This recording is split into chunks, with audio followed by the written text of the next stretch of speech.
বুঝলে গোপাল, আজ বেশ জমিয়ে মাছ ধরতে হবে। রানীকে আমি কথা দিয়ে এসেছি যে 2 ওজনের একটা রুই মাছ তাকে আমি উপহার দেব। কোনো চিন্তা করবেন না মহারাজ, যা চার বানিয়ে এনেছি না, দেখবেন চারের গন্ধে পুকুরের সব মাছ একেবারে আমাদের বড়শির মুখে চলে আসবে।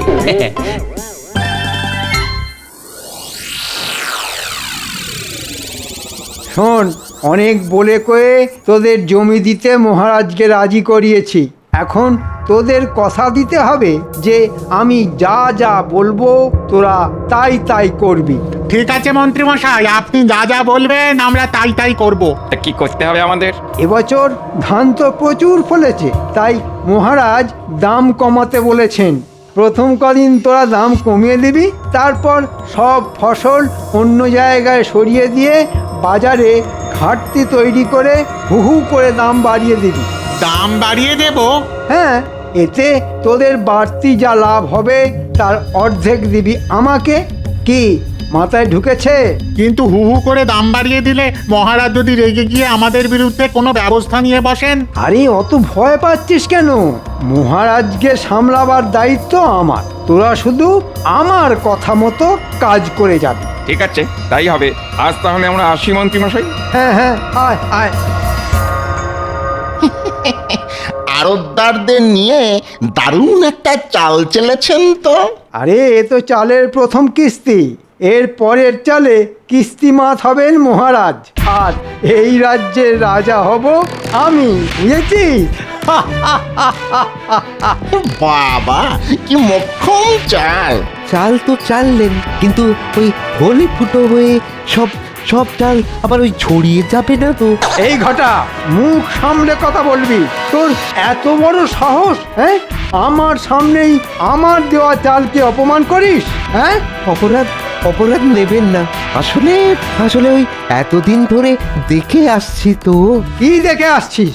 ওই যে অনেক ফন্দি আপনি আঁটেন, কিন্তু ওই গোপালের গোপালের ওই বুদ্ধির কাছে শেষ অবধি হেরে গিয়ে ওই যাকে বলে কিনা ওই ল্যাচে গোবরে হয়ে যান। লাজে গোবরে? বেরো বেরো হতচ্ছাড়া, এক্ষুনি দূর হয়ে যা আমার বাড়ি থেকে। এই জীবনে তোর মুখ আর যেন কখনো না দেখি। যা, দূর হ, দূর হ। এবারে যদি আপনি যেতেন তাহলে আর এই মুখ দেখাতে আসবো না। হ্যাঁ, তবে তবে আবার যদি ওই হারেন তাহলে এই শ্রীমুখ ঠিক দেখিয়ে যাব। হ্যাঁ, তবে রে,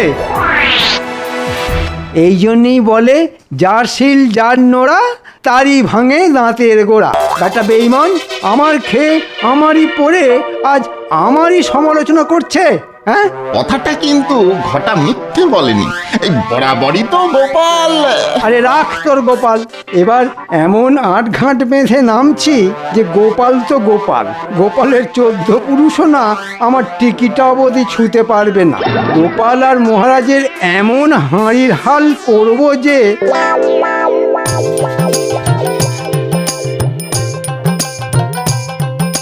কি গো গোপাল, আধ ঘন্টার উপর তো হয়ে গেল, একটা মাছও তো ধরা পড়লো না।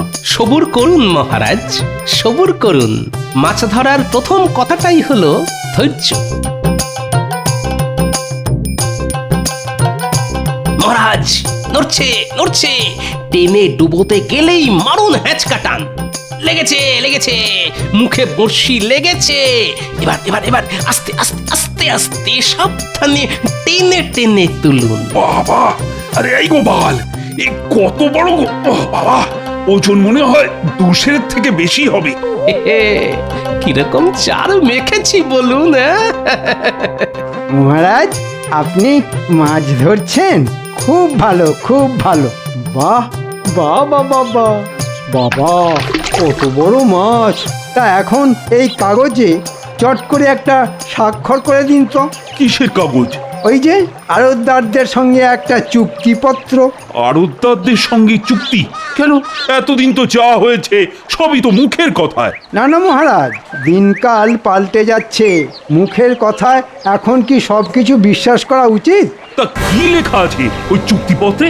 ওই যে এখন খাজনা দিতে না পারলেও 1 বছর পর থেকে খাজনা দিতে হবে, আর জিনিসপত্রের দাম কমাতে হবে। এই কথা ঠিক আছে, দাও স্বাক্ষর করে দিচ্ছি। না মহারাজ, না পড়ে স্বাক্ষর করবেন না। হ্যাঁ, সেটাও ঠিক। শোনো মন্ত্রী, দেখতেই তো পাচ্ছ এখন আমি মাছ ধরায় ব্যস্ত। কাল রাজসভায় চুক্তিপত্রটা নিয়ে এসো, আমি ভালো করে পড়েই না হয় স্বাক্ষর করে দেবো। কিন্তু ওরা তো আজকেই চাইছে, কারণ ওরা আজ যে নতুন আড়তের ভিত পুজো করতে চায়। তা আজ ভিত পুজো হোক, কালই না হয় হবে চুক্তি। তুমি চুপ কর তো। কথা হচ্ছে রাজা মন্ত্রীর মধ্যে সামান্য ভাঁড় হয়ে মাঝখান থেকে আমাদের কথার মধ্যে ফুট কেটো না তো। দিন মহারাজ, দিন, সইটা করে দিন। দেবো? হ্যাঁ মহারাজ, দিন।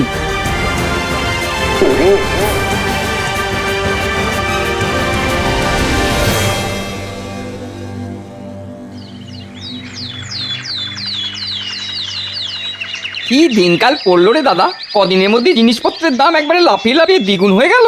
আর একটা জিনিস লক্ষ্য করেছ, খুচরো বিক্রেতাদের কাছে তেমন জিনিসপত্র নেই। ওরা বলেছিল আড়তদাররা নাকি সব জিনিস আড়তবন্দি করে ফেলেছে। আমাদের রাজ্যে এমন একজন ভালো মহারাজ থাকতেও এত অনাচার। শোনো, সকলকে জড়ো করো, আজই মহারাজের কাছে গিয়ে কথাটা তার কানে তুলতে হবে। ওই দেখো গোপাল দাদা আসছে। চলো গোপাল দাদাকে সব কথা বলি। গোপাল দাদা, বাজার যাচ্ছ বুঝি? হ্যাঁ, তা তোমাদের বাজার হয়ে গেছে বুঝি? আর বাজারে আগুন লেগে গেছে গো গোপাল দাদা, আগুন। সব জিনিস একেবারে অগ্নিমূল্য। তাই নাকি? চলো তো দেখি।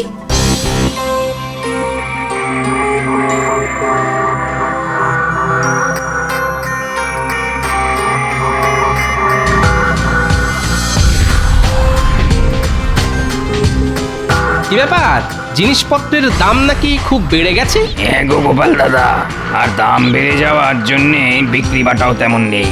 তা এবছর তো সব দিক দিয়েই ভালো ফলন হয়েছে, তাহলে দাম বাড়লো কেন? সেটা কি করে বলবো গোপাল দাদা, আসলে যতদূর শুনেছি তাতে আড়তদাররা সব জিনিস কিনে আড়তে মজুত করে ফেলেছে। সে কি? আর এর ফলে খুচরো বাজারে যোগান কম আর দাম দ্বিগুণ। না না না, এ তো একেবারেই ভালো কথা নয়। শোনো, তোমরা আজ রাজসভায় এসো, মহারাজ নিশ্চয়ই একটা ব্যবস্থা নেবেন।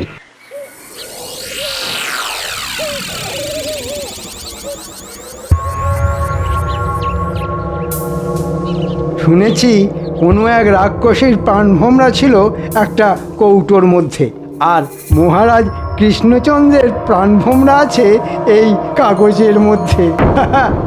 মহারাজ, তুমি তো আর জানো না, না জেনে কোন কাগজে সই করেছো তুমি? হ্যাঁ,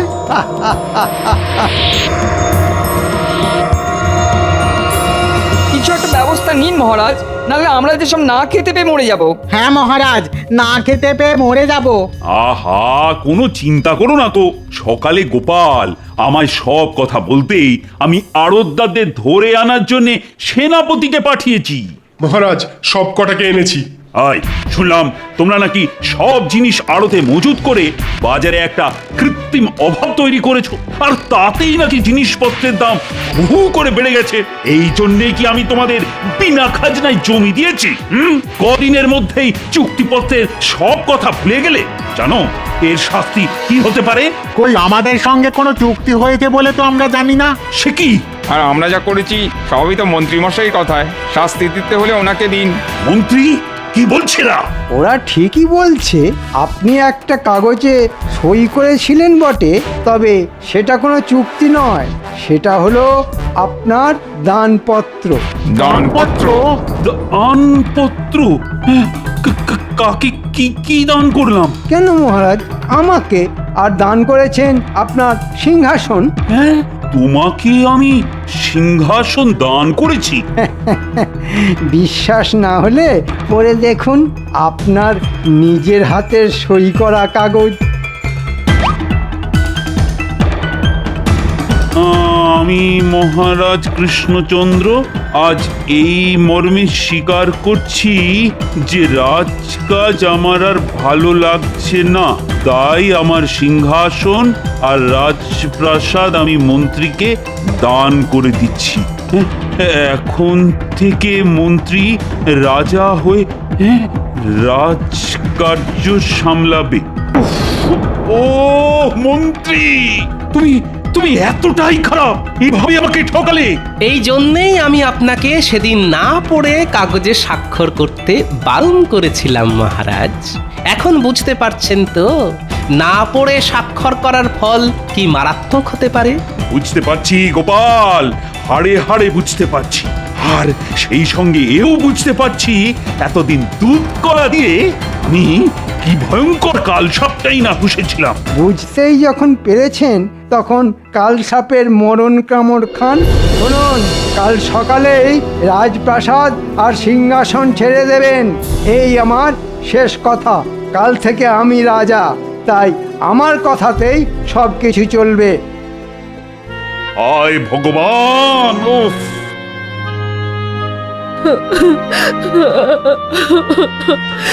এখন এখন কোথায় যাবেন মহারাজ? জানি না কোন গাছতলায় গিয়ে আমাদের দাঁড়াতে হবে। রানী, রানী আমায় ক্ষমা করে দাও। আমি মানছি যা কিছু হয়েছে সবই আমার নির্বুদ্ধিতার ফল। মহারাজ, শাস্ত্রে বলেছে গতস্য শোচনা নাস্তি। যা হয়ে গেছে তার জন্য বিলাপ না করে ভবিষ্যতে কি করা দরকার সেটাই ভাবতে হবে। কি আর ভাববে গোপাল, সবই তো শেষ হয়ে গেছে। কিন্তু শেষ থেকেও তো শুরু করা যায় মহারাজ। কিভাবে?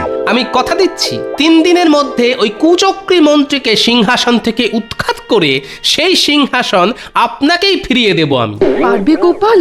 আপনার আশীর্বাদে আমি সব পারবো রানীমা। মহারাজ, কাল রাজপ্রাসাদ ছেড়ে যাবার সময় আপনি কোষাগারের সব অর্থ, সোনা দানা আর আপনার সিন্দুক সঙ্গে নিয়ে যেতে ভুলবেন না। কিন্তু আপনার দানপত্রে শুধু সিংহাসনের কথা লেখা আছে, আর কিছু নয়। আমি এখন আসি মহারাজ, অনেক কাজ বাকি আছে।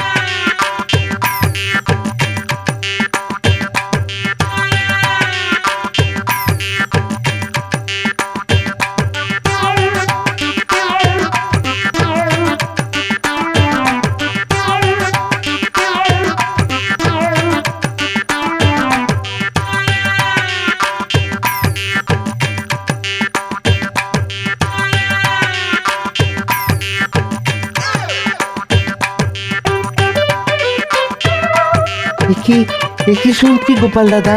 হ্যাঁ, কি শুনছি মহারাজকে নাকি সিংহাসন। ঠিকই শুনেছিস। এবারেও বুদ্ধির জোরে তুমি ওই মন্ত্রী বেটাকে হারিয়ে দাও গোপাল দাদা। হ্যাঁ, ও হারলে আমার গায়ের জ্বালা জুড়োয়।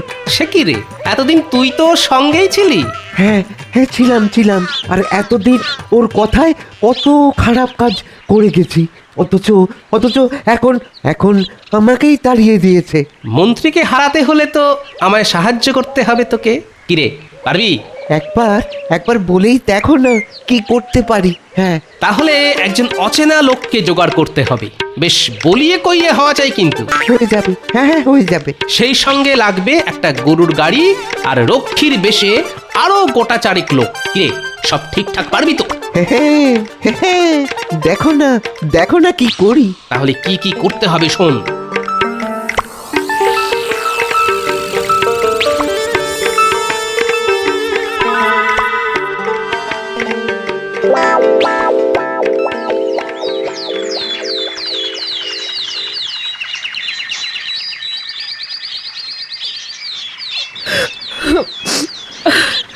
একদিন রানী হয়ে এই প্রাসাদে পা রেখেছিলাম, আজ ভিখারিনী হয়ে চলে যেতে হচ্ছে। আমি তো বলেছি রানীমা, 3 দিনের মধ্যে ওই কুচক্রী মন্ত্রীকে সিংহাসন থেকে উৎখাত করে সেই সিংহাসন মহারাজকে ফিরিয়ে দেব। যাও, সব করবে। এ কি, গরুর গাড়িতে সিন্দুক তুলছেন কেন? কি আছে ওতে? রাজকোষের সব অর্থ আর সোনা দানা। না, উনি এসব নিয়ে যেতে পারেন না। কেন পারেন না কুচক্রী মশাই? দানপত্রে শুধু সিংহাসন আর রাজপ্রাসাদের কথাই লেখা আছে, রাজকোষ বা মহারাজের সিন্দুকের কোনো উল্লেখ নেই। বাবা, তাড়াহুড়োয় খুব কাঁচা কাজ করে ফেলেছি দেখছি। চলে আসুন মহারাজ।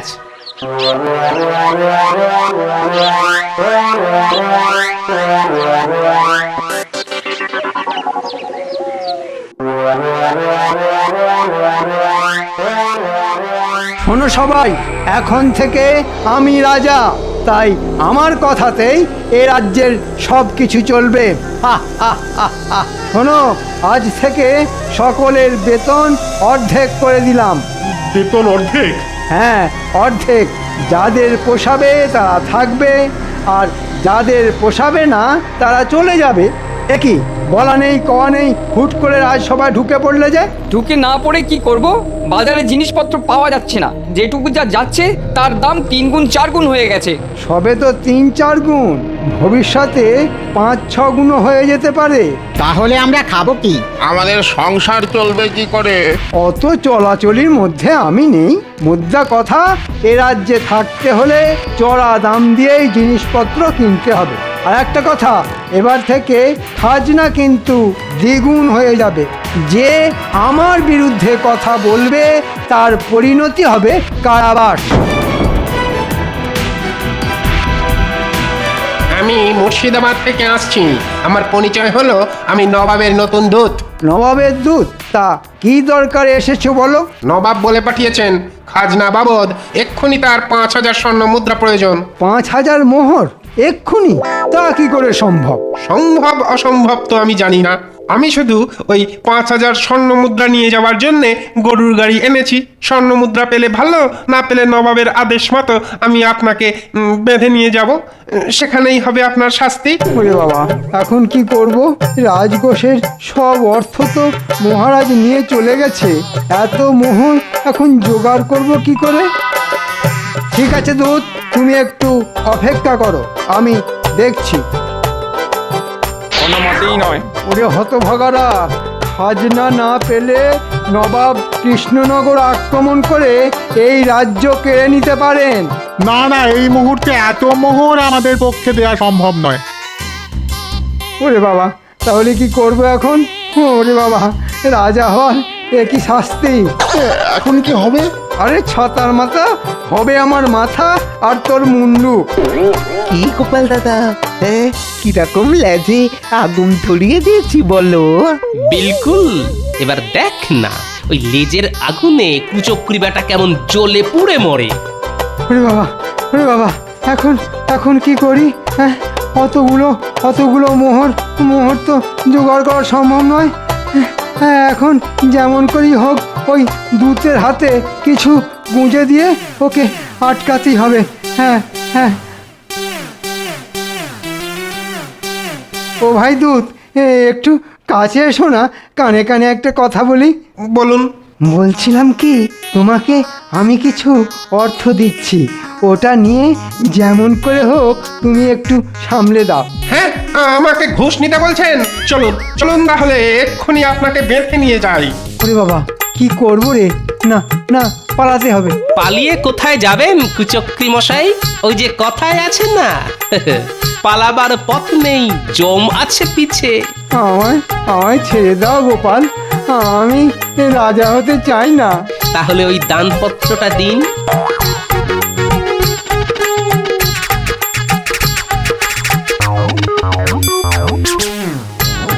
আসুন মহারাজ, আসুন রানীমা।